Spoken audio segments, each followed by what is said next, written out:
बिस्मिल्लाहिर्रहमानिर्रहीम। शुरू करती हूँ अल्लाह के नाम से जो बहुत मेहरबान और नहायत रहम करने वाला है।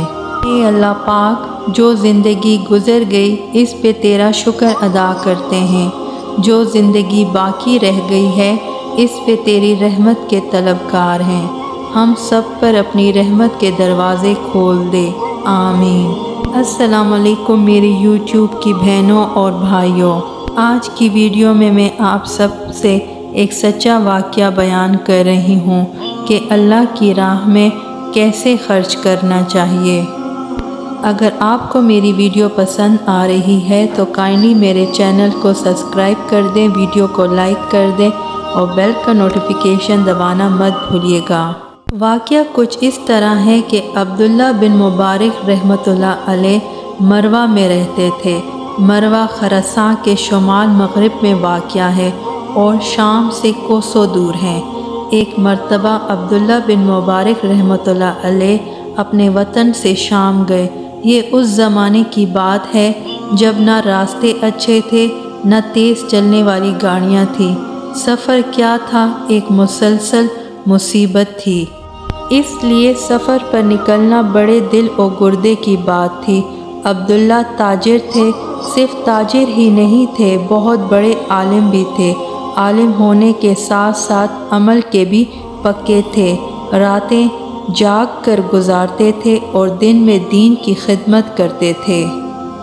उस वक्त जब ऐलान जहाद होता तो तलवार उठाकर मैदान जंग में कूद पड़ते। अल्लाह ने बहुत कुछ दिया था, इसलिए दौलत का पूरा फ़ायदा उठाते थे, यानी बेदरेग अल्लाह की राह में लुटाते थे।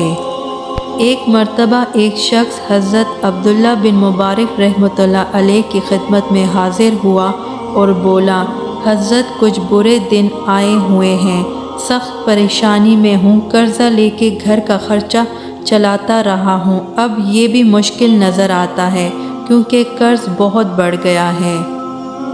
अब्दुल्ला बिन मुबारक रहमतुल्लाह अलैह ने फरमाया, कोई बात नहीं, अल्लाह पे भरोसा रखो और रोज़गार की तलाश में रहो। फ़िलहाल मेरा ये पर्चा ले जाओ और मेरे मुंशी को दे देना। वो साहब ये पर्चा लेकर मुंशी के पास पहुँचे तो उसे पर्चा दिया। उसने पर्चा खोला तो देखा कि इसमें खासी बड़ी रकम देने की हदायत थी। मुंशी ने वैसे ही पूछा, क्यों जनाब, कितनी रकम की ज़रूरत है? इस अल्लाह के नेक बंदे ने कहा, 700 दरहम का कर्ज़ा है। इसका ज़िक्र मैंने अब्दुल्ला बिन मुबारक से किया था, क्या उन्होंने ये रकम देने के लिए लिखा है? इसने कहा, हाँ, मगर तुम ज़रा मेरा ये पर्चा उन्हें ले जाकर देना, तुम्हें रकम मिल जाएगी। वो परेशान हाल अल्लाह का बंदा मुंशी का पर्चा लेकर फिर अब्दुल्ला बिन मुबारक के पास पहुंचा। बड़ी तकलीफ़ हुई क्योंकि मुंशी ने पूछा था, ये शख्स 700 दरहम का मकरूज़ है, आपने उसे 7000 दरहम देने को कहा है, लिखने में कुछ भूल तो नहीं हुई? अब्दुल्ला बिन मुबारक बहुत बड़े मुहद्दिस थे। उन्होंने रसूल करीम सल्लल्लाहु अलैहि वसल्लम की एक एक बात याद थी।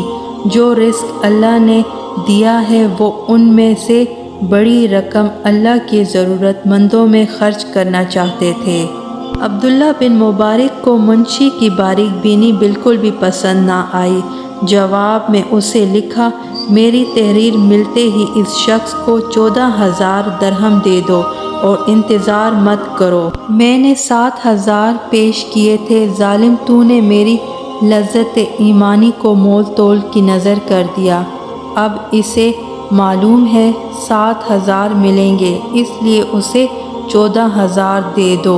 ये रकम इसलिए गैर मुतवक्का हो गई कि अल्लाह के नबी सल्लल्लाहु अलैहि वसल्लम का फरमान है कि जो शख्स किसी मुसलमान को अचानक खुश कर देगा तो अल्लाह ताला उसे बख्श देगा और जो कुछ उसने अल्लाह की राह में दिया है इससे कहीं बढ़ कर दिया जाएगा, इसमें ज़रा कमी ना होगी।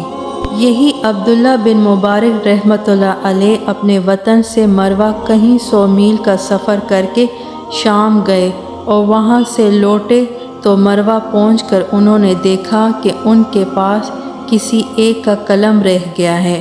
فوراً یاد آیا کہ یہ تو انہوں نے شام میں ایک شخص سے تھوڑی دیر کے لیے لیا تھا۔